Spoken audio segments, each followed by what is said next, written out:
a bounce leech Darkhawk deck. Just let that marinate. That could be insane if I get it to work. If is good.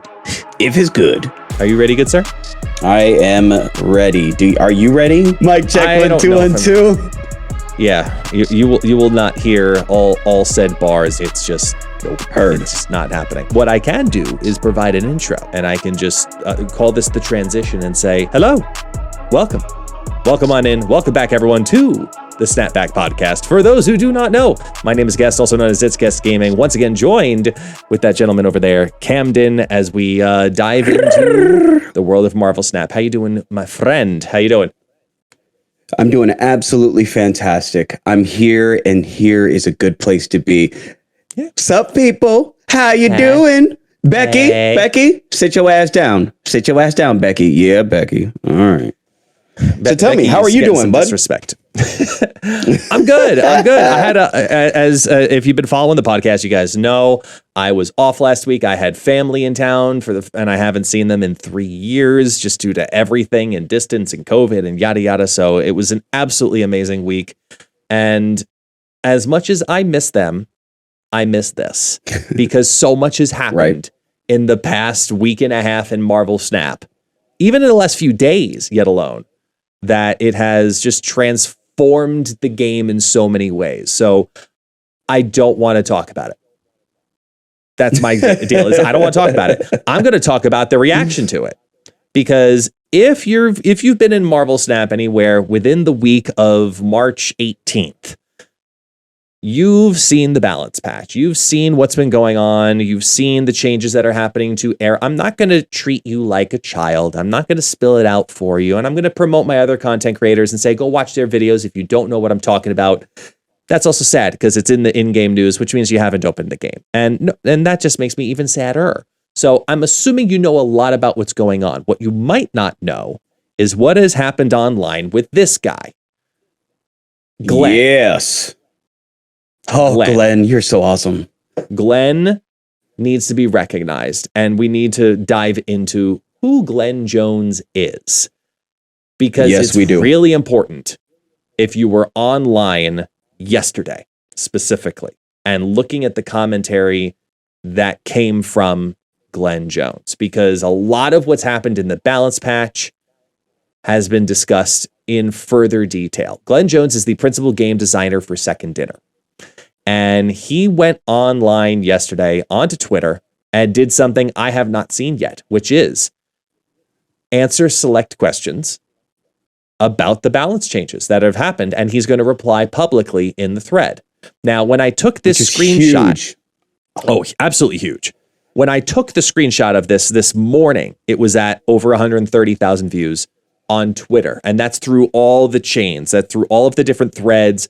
Tons of people have seen clips of this, but I wanted to take some of the most important information from it, and I wanted to talk about it with you because there's a lot of justification, a lot of reasoning that has gone into detail here that might bring some clarity as to why in the ever-living hell did they not touch Leech? Why did they not touch Lockjaw? I mean, you just saw I had on the. Why did they not touch Shuri? I killed the Leech deck. I mean, come on, it's what I'm doing. But like, why didn't they touch them? And there's a lot of very good reasons, and a lot of reasons that, you know what, maybe we should talk about, because maybe they're not the best. But I wanted to run it past you. If you want to see the entire thread, I'll leave a link in the description if you're here on YouTube, or even in the Spotify or Apple podcast descriptions. The link to the main Twitter page that has all of this, and you can scroll on through as much as you like, but I want to highlight a couple of things in particular. So just know that right off the bat, he opened with stating, oh, by the way, since it's coming up a lot, there's only been one strong deck using Leech. That's it. And the nerfs to the Thanos decks weaken Leech too. Our time to implement behavior, the VFX changes, is also limited, so we decided to take more time and find a change that we liked and could make, then see if it was warranted. So what they're telling us right there is that Leech is staying the same for now, for the foreseeable future. They're going to see what all of this effect on Quinjet, on Thanos' stones, on Arrow, on She-Hulk, how all of this affects what we're going to call the deck, which is the Thanos Lockjaw Epicness deck. Is it enough to make Leech less important? And if it isn't, then they're going to go a little bit further from it. Knowing that Quinjet no longer can make stones 0, knowing that She-Hulk is now only going to max out at a 9 power instead of a 10, and knowing that the Space Stone can't move Lockjaw out of the lane, but can move other things into its lane, do you think it's enough to justify not touching Leech on this go-round? Whew. Okay. There's one thing that Glenn Jones, first and foremost, kudos and snaps to Glenn Jones.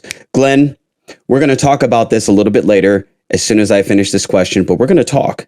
We're going to have a good conversation because you, sir, have made a new lane, and we should all be thankful for that. Now, back to what you were saying, Glenn. Our time to implement behavior / VFX changes is also limited. We decided to take more time, find a change we liked and could make, then see if it was warranted. So guys, this isn't the end all be all, no change to Leech. He's also stating that, hey, outside of these parameters, Leech ain't really that good. He just pisses you the fuck off. Let's just be real. Let's call a spade a spade. He's not that good. He just pisses you the fuck off. You now have no abilities. Great. I personally, I don't care per se about the back. Look, he's going to be touched on the back end regardless. He's going to be touched. Okay, he's going to be touched. So don't get your panties in a bunch, ladies and gentlemen. It will happen, but let it happen at a time when Mr. Glenn Jones deems it necessary, when the data actually shows it, because we are about data here on this show. We are about the fucks that you give, that we give, that nobody else gives. We're here to tell you the raw truth and nothing but the truth. So help you, you know whom. Okay. Glenn Jones, I think, hit the nail on the head as to why he did not do he didn't leech the Leech. Yeah. Good way to word it. He did not Leech. I do think it should have shot up in priority. I really think it should have, but I understand. Let's do all of this other stuff first. See how it goes, and then adjust it further later. Then they're working on exactly whatever that is going to be later. They took the exact same approach elsewhere, which we'll get to. But in the same turn of this deck, it was a matter of, well, what about Lockjaw? Same thing. He's just as toxic in a way, but only in that deck. Why was he not changed? And I was actually shocked that he said that Lockjaw is on the watch list. That surprised the hell out of me. But on the watch list, okay. Yeah, but his history is as a fun and reasonable character before Thanos earned him a reprieve this time. So we do have a change we like for him prepared if we need one. We generally don't expect to make more cards that cost 0 for what it's worth. They're always risky, like Wasp and Yellow Jacket, or 0 cost stones, like we had past tense previously. If they're going to touch Lockjaw at all, I think the only way you touch Lockjaw is in his cost. I think that you have to say at that point, if you want this mechanic to happen, to still be something reasonable, make it a 4 cost. Leave it at 2 power. That's fine. No issue there. Lockjaw Silver Surfer isn't something to consider being, detrimental or losing that ability. And then, yes, if you really want to be that person that tries to get Lockjaw out as early as possible, now you've clogged your deck by needing to play Zabu or Psylocke or any of the other mechanics that expedite that. But then it forces you to have that small late game in turns 5 and 6 with high chance that you could re-pull those cards in the lockjaw rotation because it's not being pulled in your hand via more turns. You have one extra opportunity currently if you play it on turn 3, but if you play it on turn 4, that's one less chance that it's in your hand and thinning your deck. So I think that's potentially how I would go about it if they're going to touch lockjaw at all. But he didn't need to be touched, to be honest. Even with the Thanos deck, the issue was not the fact that you were sending 0-cost stones through him. It was the issue that the 0-cost stones even existed, in my opinion. And they straight up asked about that, saying, well, wait, Quinjet, who was previously dropping cards down that didn't start in the deck by 1. So yeah, all the stones became 0-cost stones, and they were just unbelievably strong because of said thing. But if you now make that it's a minimum of 1 and Quinjet doesn't help those stones in any way, shape, or form, why? Why not just adjust all of the stones to do that? And he outright says, I oppose that suggestion. It complicates understanding what Quinjet and similar cards affect, and it's technologically weird, and it doesn't match the intuition of the card. So I avoid complexity by, instead of touching all 6 stones, touching just the one that was making it be at said cost. Am I in the minority by thinking that I think Quinjet deserved this nerf? Because as for the power of what this deck was and how crucial it was to play Quinjet with said deck, I think the issue was with the Quinjet mechanic way more than it was the 6 stones. Am I in the minority, or am I just like going to be hate on by the entire comment section because of it? Okay. This one's a little bit more complex of a question that you're posing to me.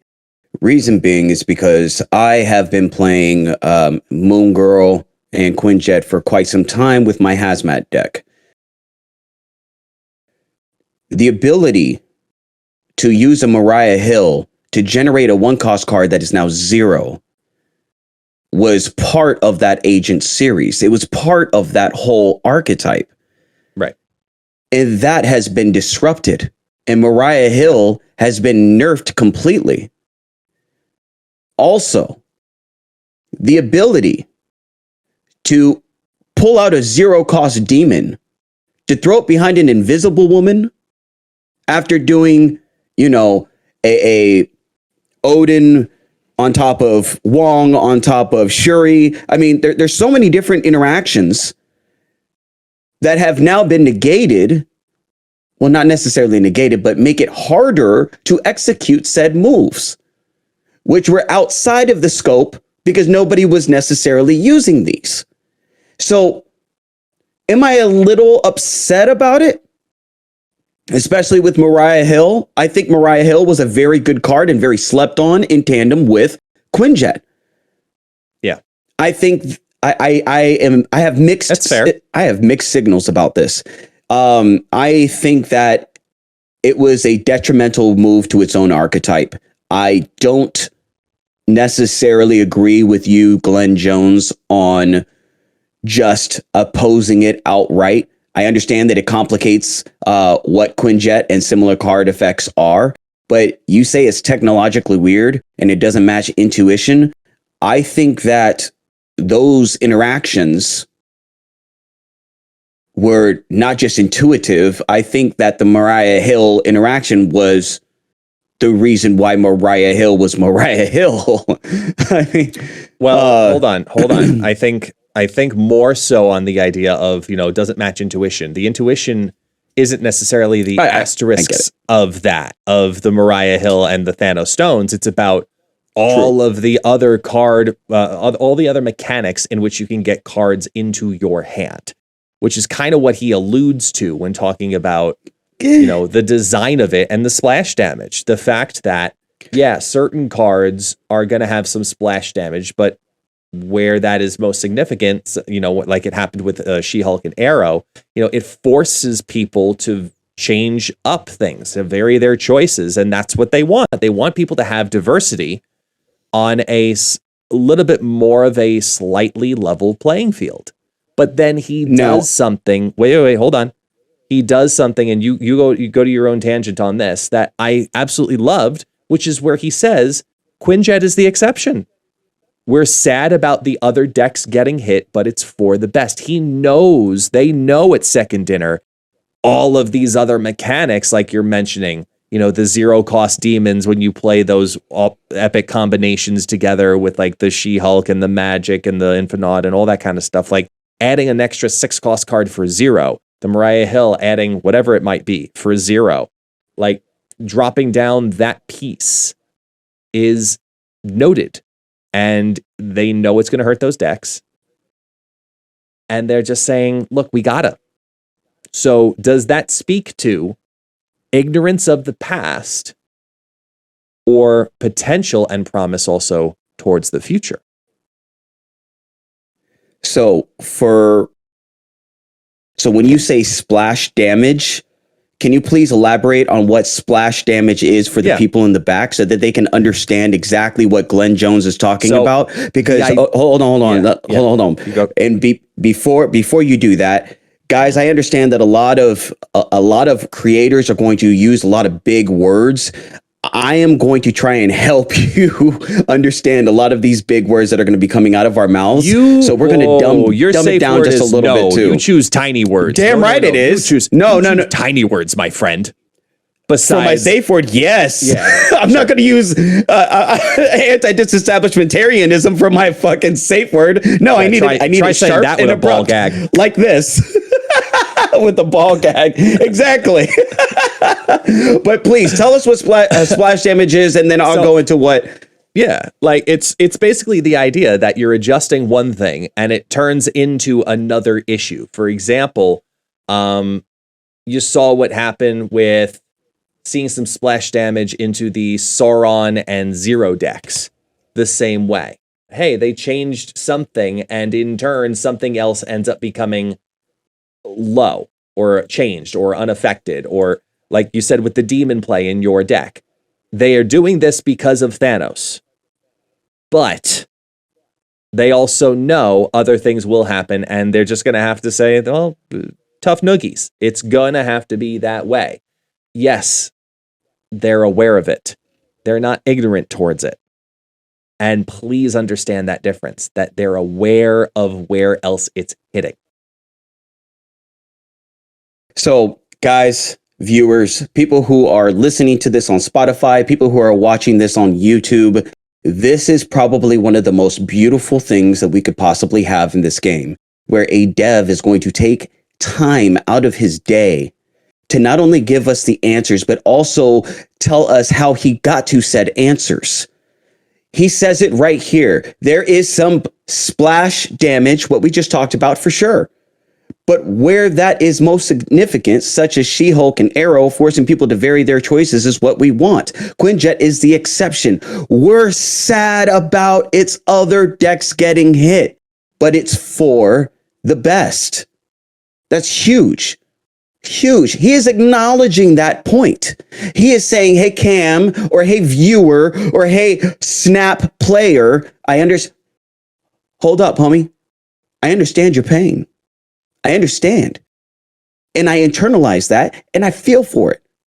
But for the best of the game, because I am a dev, and because I know what the hell I'm talking about, hey, give me a little bit of room. I understand, baby. All is going to be balanced as it should be. Quinjet, unfortunately, needed this. Yeah. That's 100%. What he's saying. And that is beautiful. That is beautiful. Glenn, you get some snaps. You also get the for that statement, for nothing else. For that statement, that's awesome. Yeah. Love it. Yeah. Love the honesty in there 100%. I think this is probably the clearest way that he could have worded it, because I think it's the best way that I would put the defense on it as well. You know, someone asks, why are they nerfing the supporter cards? Like, yeah, okay, Shuri is really strong, but you nerf instead She-Hulk and Red Skull and not Shuri. And then the stones are really strong, but instead you nerf Quinjet, not the actual stones. And he outright says it just depends on the situation. You know, Shuri doesn't have easy balance knobs. So that's kind of one that we don't want to completely kill the card. So we're going to avoid killing the entire card. And then when it comes to Quinjet, yeah, reducing the stones to 0 wasn't viable. That's not competitive. That's just literally free resources. What's at what cost? You have a larger deck? Really? Like that's no, I'm sorry. You shouldn't have had 0 cost stones, but you did. And this is the right fix for it. 1000%. I love that within all of this, people are just as upset about, it's the 2 big decks. It's the Thanos deck and it's the Shuri Red Skull deck.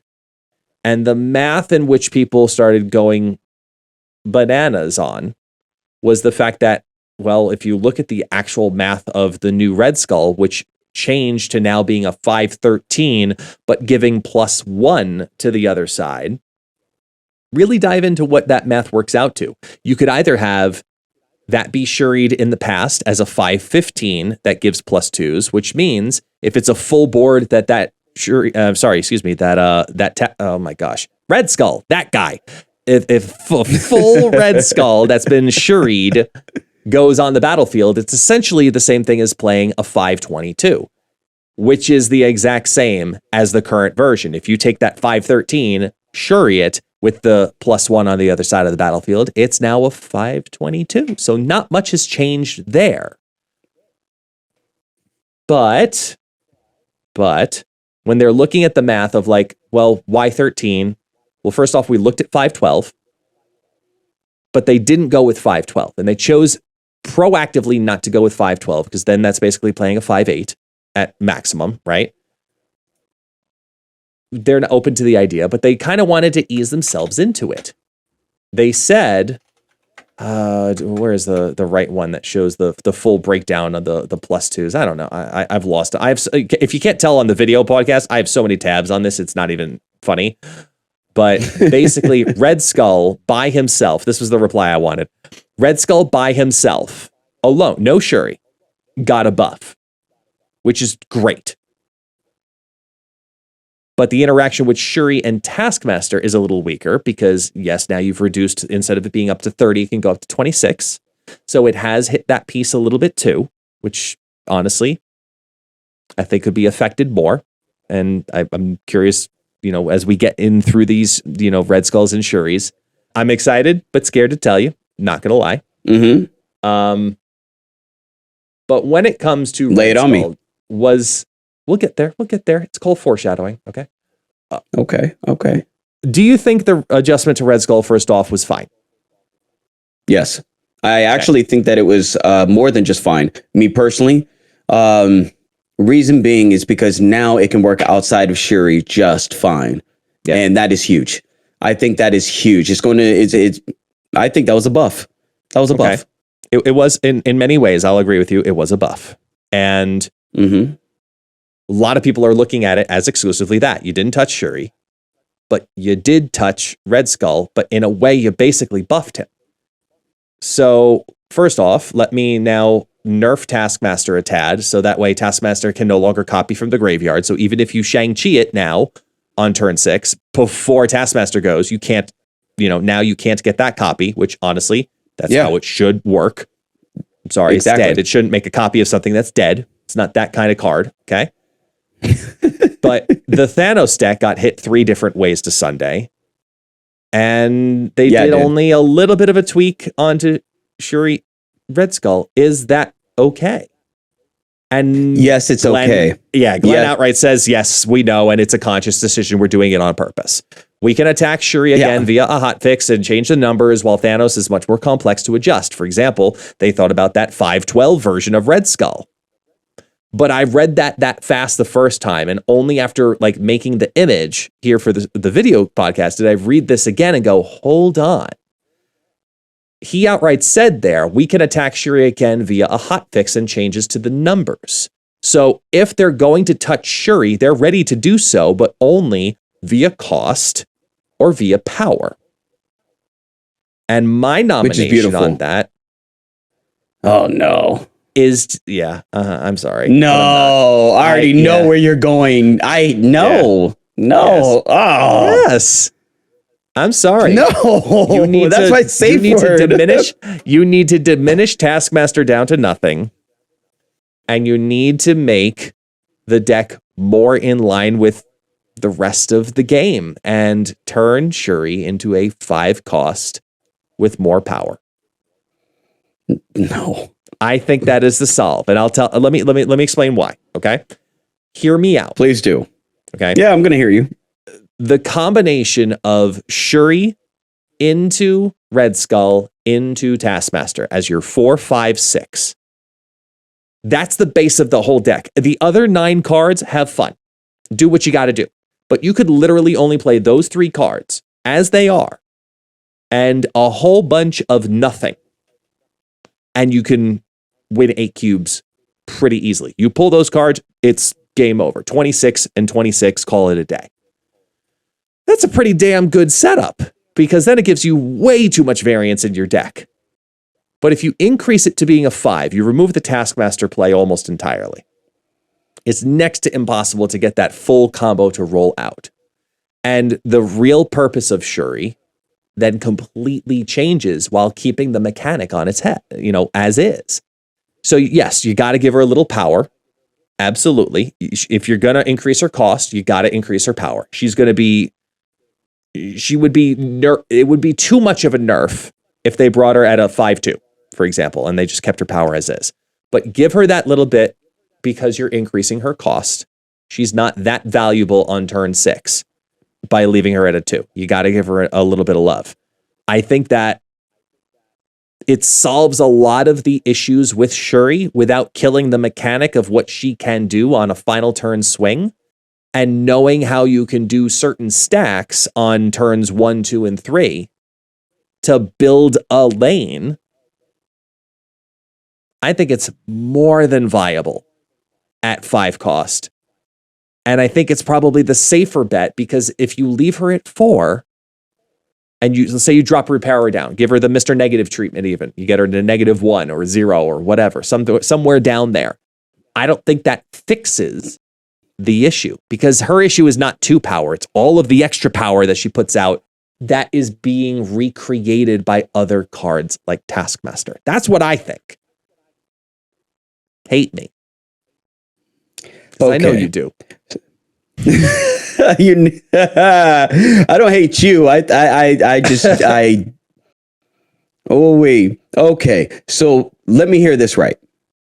You want to change her to a 5/5. Yes.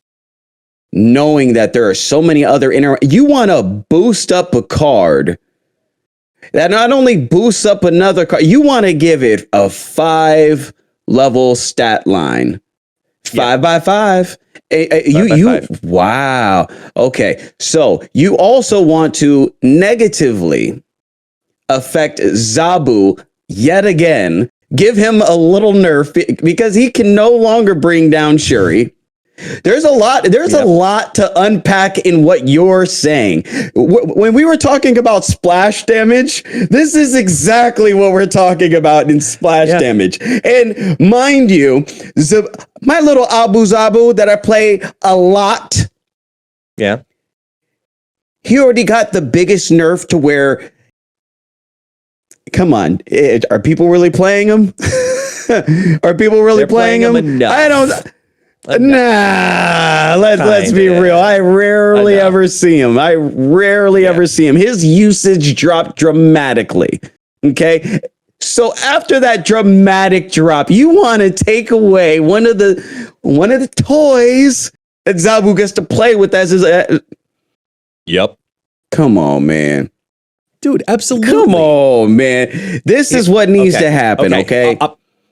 Before you do that, I'm gonna throw you one question then.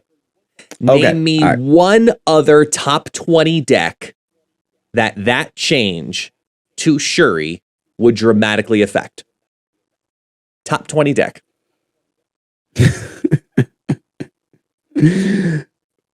First and foremost, I play a lot of Marvel Snap, just like you do, man.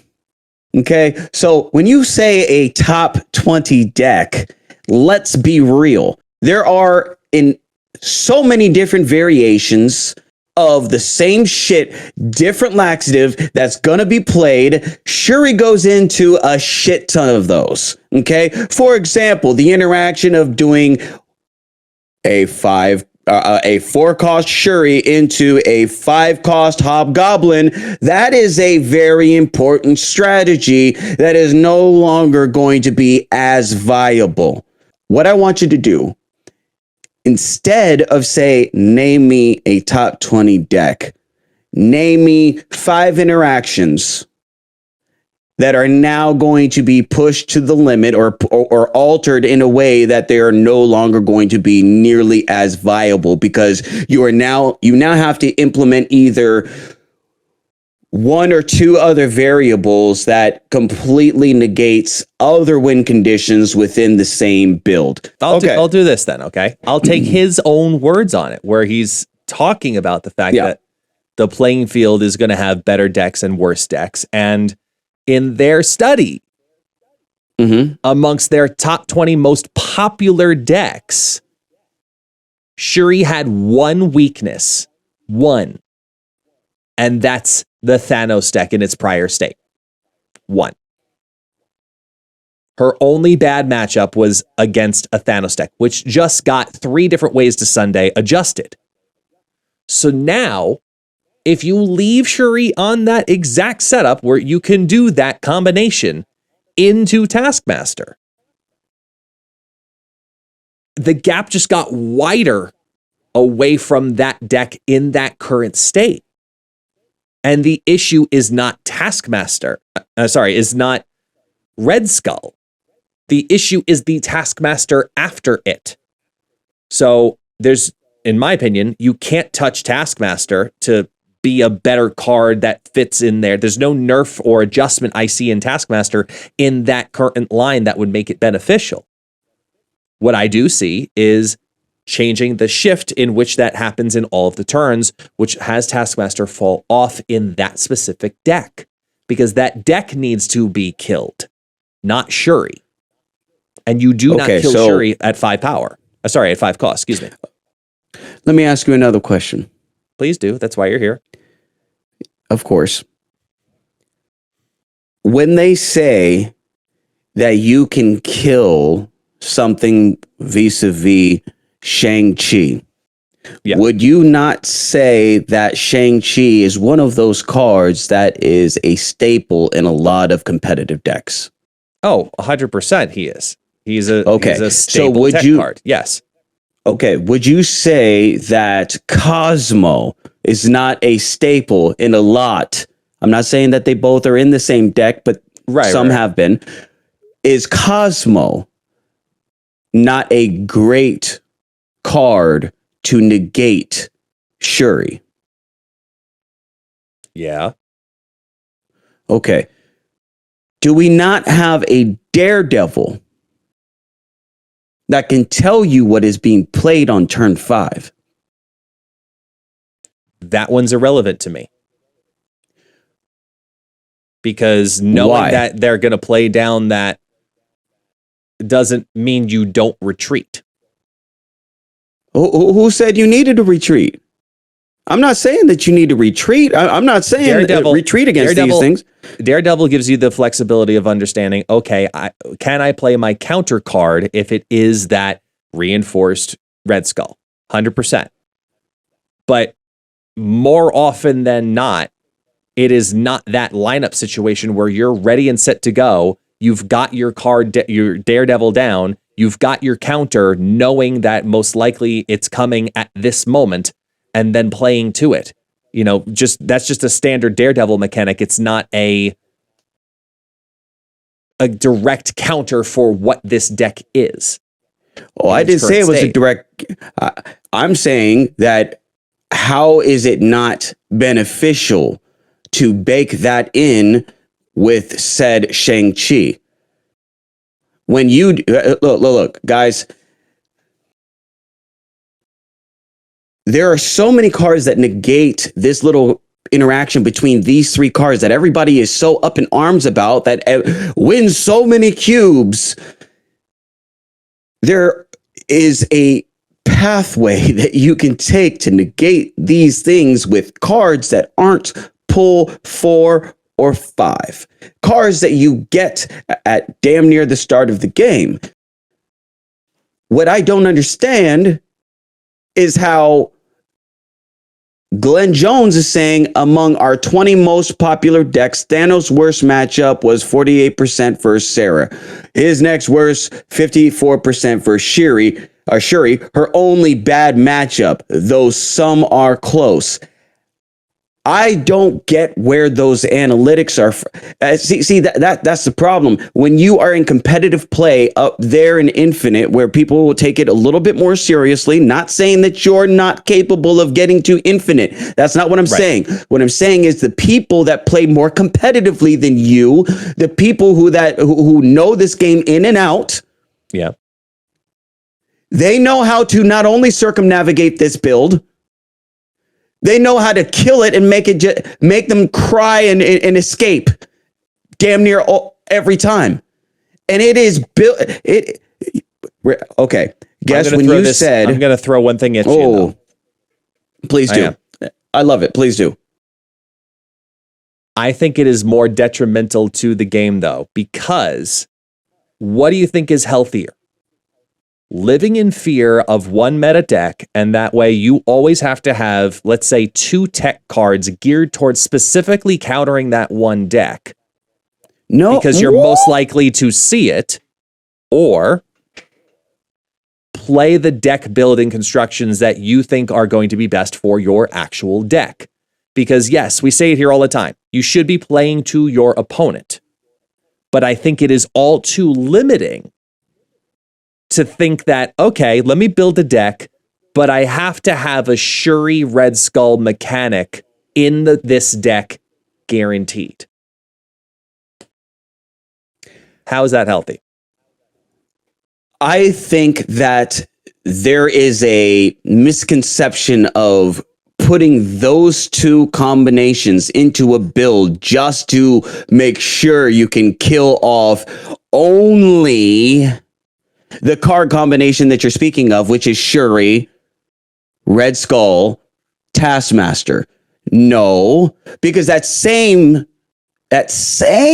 setup also destroys Null. That same setup also destroys Abomination. That same setup destroys every single 9+ cost card out there, vis-a-vis either Shuri, vis-a-vis anything 9+. And that's a lot of cards, a lot of them. On top of that, knowing what people do on turn 5 is incredibly powerful. Hence why Daredevil is so good in so many different situations. Why having a Cosmo is so good in certain situations. And then you have a Kang. I'm not saying to get a King. I'm just throwing out there that there are other. A lot of you don't have access to King, my brother. I had to backpedal real quick, but I have one. Okay, I take this game seriously. I got one, and I'm competitive as shit, and I know what the hell I'm talking about, guys. Yeah. It is not hard to circumnavigate this fucking build. It's just, hey, what are we gonna bitch about next? And right now, that is Leech, and right now, that is this 3-card combination. Just remember this: it might not be hard for you, but it is hard for clearly more than the majority of players that go into battles against said deck.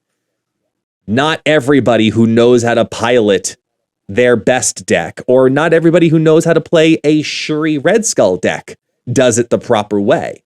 But what it does show is that whether you do or you don't, the deck is successful.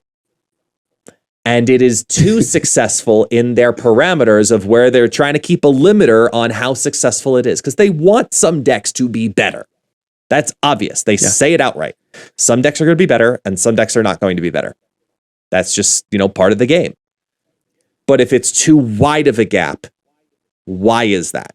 Which is why I think my nomination on the Shuri thing, and I'm probably going to get a lot of chaos in the comments and the chats and all the fun stuff of 5 saying 5. I think Shuri should be a 5/5. I think it should get the Sandman treatment, and I think she'll still be pretty damn good. She had a lot of great matchups. Sandbagger. Sure. She had a lot of great matchups before the Thanos era.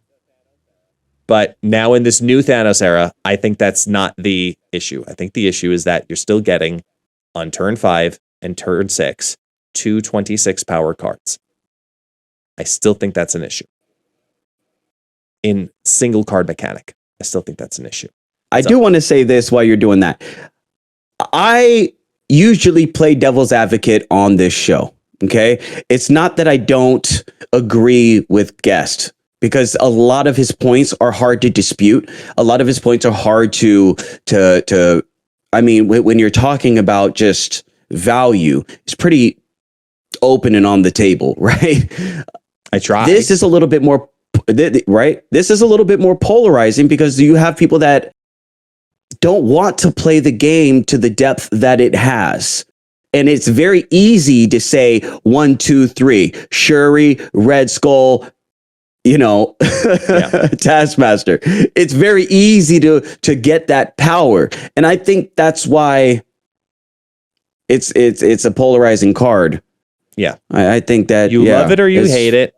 You're using it in every deck, or you detest seeing it, knowing that more than, at least to me, it feels like more than 80% of the time.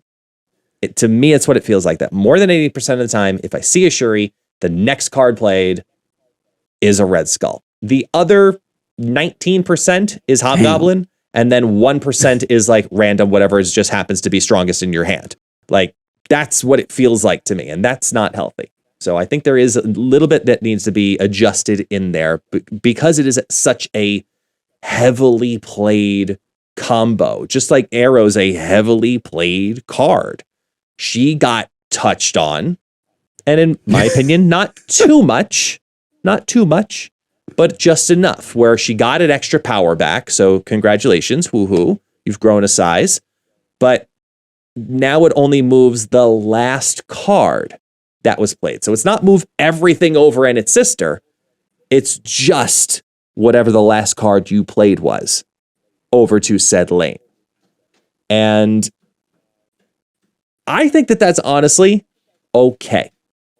I get the mechanic of what they're trying to prevent and what they're trying to do. And a lot of people were up in arms because certain counters that they were banking on are a little bit, they think, weaker.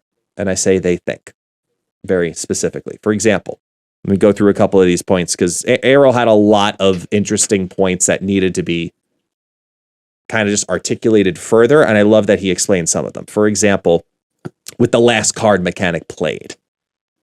Some people were saying, well, should it be the last one? Should it be the first one? Should it be a random one? What should it technically be? And he said, well, it was only between random and last, but he went with last to keep its functionality against cards and locations that might destroy other cards staged the same turn. To me, based on the timing of all of this, I think that's specifically talking about Negasonic Teenage Warhead because of the release time and the change that then ensued happened in the same week. That's just me personally. I think that's specifically for that. Were there any other changes that they considered? And yeah, there were others. And if she stops fulfilling that role, they'll look at her entire design again, which is another thing to state. Okay, they might completely rework Arrow entirely. That is not off the table yet.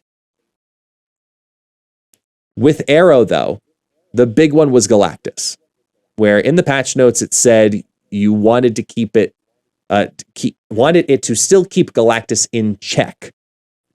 But the counter to that, of course, is play Galactus, then play a zero cost. Yeah. How do you get around that?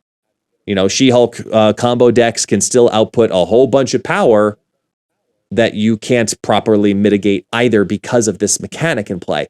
Is that what they wanted to do? And immediately he pushed back and said, this weakens Arrow versus Galactus, but finding Wasp or Yellow Jacket isn't a trivial hoop, nor is putting them in their deck. And what he's saying there is, it's okay, because if you need to now take out another good card to guarantee that you have a zero cost card of either Yellow Jacket or Wasp in your deck to have that mechanic come into play, specifically, that is a big deck change, especially in a Galactus deck.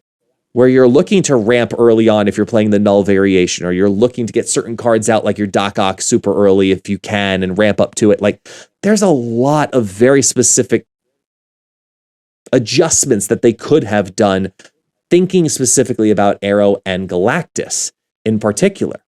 And the fact that Arrow is used as a turn 6 card further proves that her mechanic is probably wrong. It's wrong. Exactly the same way that the Taskmaster mechanic is wrong. It's a 5-cost card because it's meant to be targeted to turn 5 in the arc of where it's supposed to go. The same issue's happening with Arrow. So they want Arrow to be like Big Polaris or Big Juggernaut rather than Diet Leader, because that's what she is. And it's a perfect way to word it. Arrow is Diet Leader, and they're trying to figure that out of what's the balance of making that move happen that's appropriate and how. And I have no issue with the Arrow adjustment. Do you? No, okay, not even a small one. Guys, good. Your toy is not broken. We agree. Your toy is not broken. Yeah, I don't want to disagree. I don't want to play devil's advocate to this. There's just too many positives and too many upswings for this card. I mean, guys, this card needed to gain a somewhat nerf, and this is a somewhat nerf. Don't get your panties in a bunch. This was necessary. Yeah, I have nothing else to say about this. It's enough. It's there. Yeah. It's not the end of the world. It doesn't completely kill the card. It still does what it's supposed to do. We're going to be fine. We're going to be fine. We're still going to play Arrow. She's still a top 10 card. She's just maybe not in the top 3 anymore. Maybe she's like number 6. You know, like she's still a damn good card. She's still going to be up card. There. Like, yeah, still going to be up there. But because of that, she's going to be played a lot. Oh, Educated Collins? What does he have to say?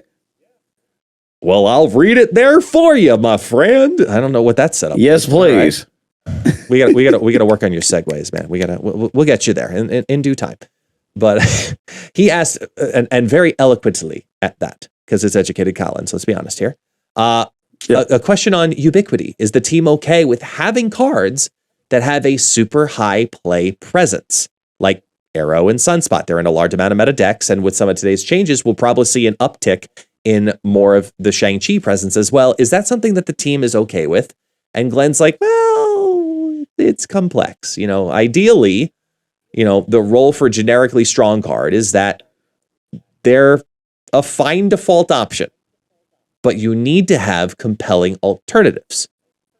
So a high play rate's acceptable, but there has to be like a limiter. There has to be a threshold on it. And some cards like Arrow have patterns that might mean lowering that threshold, which is them saying if she's overplayed, there's probably a reason, because she's too good.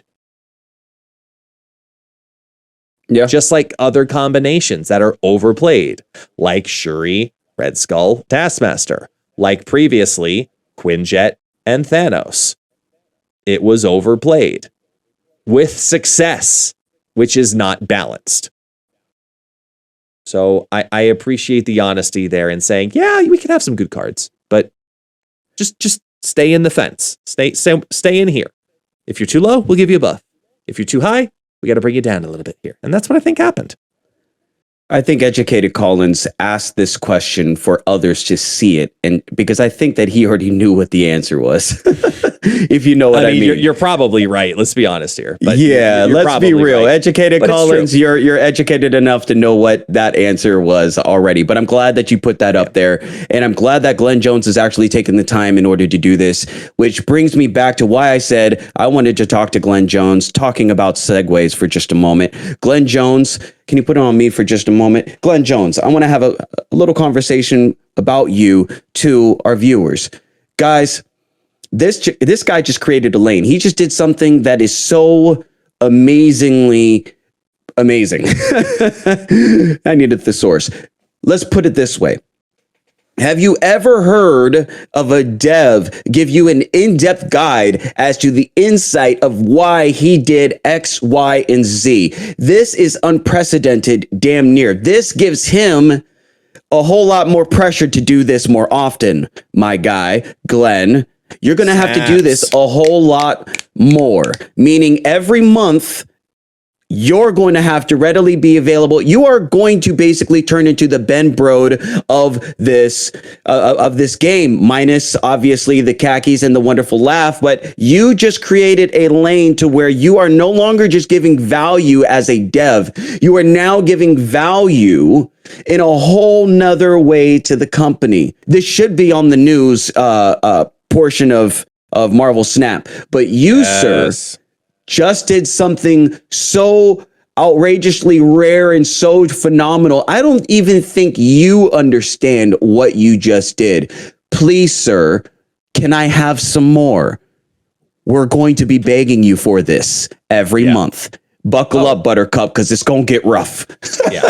No, you're right. I mean, he definitely opened up the door and said, well, I know there's a lot happening here, so let me give my feedback and answer some questions publicly. And I didn't even touch on like half of them technically through this. I just chose some of the big ones because they're the hot topics of, well, why, blah, blah, blah, blah, blah. And I wanted to kind of articulate through it because it's nice to see dev commentary, when they put out the patch notes and they give their reasons. And they've always done a good job with that of explaining in the patch note, well, this change had to happen, and here's a very articulated reason as to why.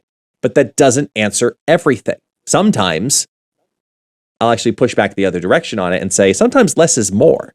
Sometimes it's actually better to not over-explain it and just use less words. That's when you use ChatGPT and say, take this and reword it as a fourth grader. Yeah, dumb it down to us. We talked about it in the last episode and just let it happen. And you know what? Sometimes less is more. But what he did in this Twitter thread was huge because it answered, it gave me a lot of calmness about some of the changes that have happened. It gave me some excitement about, what's coming up as well because of, reading through some of this commentary a little bit deeper, saying that, yes, there's going to be, for example, more changes that are going to happen that are the quick hotfix style when they just adjust a power here or a cost here or a little, like they should do with Shuri. They have that coming in the very eloquently and super specific time frame of soonish. Eventually, so maybe next week. I want to finish his thread on one that has nothing to do directly with the cards that were adjusted. And that was a great question from the Daily Snap, which straight out asked, how difficult is it becoming to manage a balance patch versus designing new cards for the game? Are there different teams for these? And how long does it design really spend in the testing cycle before they get out into the wild? And the clarity is so important here. The clarity is so important here because you don't hear this very often. It depends. I'm sure it varies by person, but I find designing new cards easy, so balance is harder. Therefore, Snap Design Team, which manages both the balance aspect and the new content. So whether they're creating something new for the game or changing what they've created previously, they are responsible for when those changes need to happen. So if you want new cards, it might come at the expense of the speed in which certain changes or adjustments or tweaks or VFX or whatever could happen. And then the other way that works the same way, where it's like, okay, well, we want all these things that you put into the game to be fixed, but that might come someday at the expense of new content. So keep that in mind because y'all are going to forget it. Y'all are going to forget, well, we got all these new cards, but we have all these bugs. Or we have no new cards, but the game runs smooth. Pick a cake and stick with it. He tells us... I have some thoughts on this. Yeah. He tells us, though, to give us a rough idea, that when it comes to the cards itself, they aim to have each card take about 6 weeks to design and build, and then around another 2 to fine tune and balance the card before it goes live into the world, where when we find all of the random things that could be right or wrong with it, as we're seeing with Negasonic Teenage Warhead right now. So I'm curious what you want to say first. There is a balance within the balance, okay? Meaning that not only are you creating cards to create more archetypes, to create something new and fun within the community, but also you're creating cards to nerf other cards. And there's a fine balance in that in and of itself. Also, there are so many different variables that people don't even think about. For example, how many people are on this design team? How many people are also on the fine testing team? So you're telling me there's 2 weeks of testing. Well, how many people are there testing? Because that would really, really help. Do we put more money or allocate more money into the testing so that there's less bugs? Will that take away from the bottom line and will that of the company and will that take away from the other balance or other aspects of the game? Because you're pulling from one department to give to another. Guys, they're doing great. We get new cards all the time. There's barely any bugs. When there are, they're fixed. They're fixed in a timely manner. And it is, I mean, do you need, what more do you want, people? Look, I'm just being candid. I'm being real. Stop your bitching and moaning. We have one of the best games, mobile game of the year within its first, 3 months? Yep. You know what I'm saying? How crazy is that? On top of that, we've got Ben Brode who created something. He's from Hearthstone. Like we've got some heavy freaking hitters. We got Marvel back in this game, which is a part of Disney. There's so many different hoops that you have to go through just to create something like this that nobody knows about. There's licensing. There's, oh my God, the hoops that these guys have to go through. And yet look at where we're at, then look at the roadmap, the white paper that they've created. Look at where we're heading. This is the people that hate on this game are some loud-mouthed you-know-whats that are hating because it is a niche market on YouTube that will sell. It's like, ha, gotcha, bitch. I gotcha. You clicked on this because I said something that it is outrageous. And now there are people who are, the anti people. Yeah, I'm going to hate this because everybody likes it. Yeah. Guys, chill out. Chill out. My safe word is no. Right now, my safe word is chill out, homie. Take a breath. Take a breather. Jesus. I'm just glad that your safe word isn't Glenn. That's my. Let's talk about a confusing. That's a confusing moment for everybody. All parties involved, including the neighbors, myself. Glenn. Look, that's horrible. This conversation was enormous. Was absolutely enormous. I'm 100% with you on that. And I wanted to highlight the patch through this lens, because I think it's important to remember as a community that when we get these kinds of feedback, we can't let them go unnoticed. So yeah, sure. Now that we're filming it, there's 137,000 impressions here on Twitter, but that's one place. Whew. This podcast is going to hit some people. The YouTube video is going to hit some people, but I want the messages from this that we have further dove further into. That's a phrase I'm looking for. Dove further into and read between the lines. I want that to be what comes out of all of this. I want you guys to realize that, look, this isn't the say-all end-all of all adjustments. They're open to more changes. They're watching even the changes that they've already made. They're aware of more changes, and they're ready to implement more changes to certain cards if they absolutely need to. And those changes are going to happen. And guess what? People are going to be pissed. And that's okay. It's going to happen. Kind of to what Camden was talking about. You can't please everybody, but you can please a majority.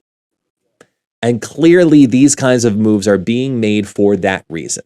Whether it's how strong a deck total is, or a certain combination of cards is, or an individual card is, whether it's that group of 1, 3, 7, or 12, they know something in multitude amount of details that we can't even fathom. They know more about this game from that end than we'll ever give them proper credit for. So I want you to take out of this conversation, from at least my end, the idea that they're listening. And we have a job as a content creator community and as a just general gaming community to make sure that we continue the conversation.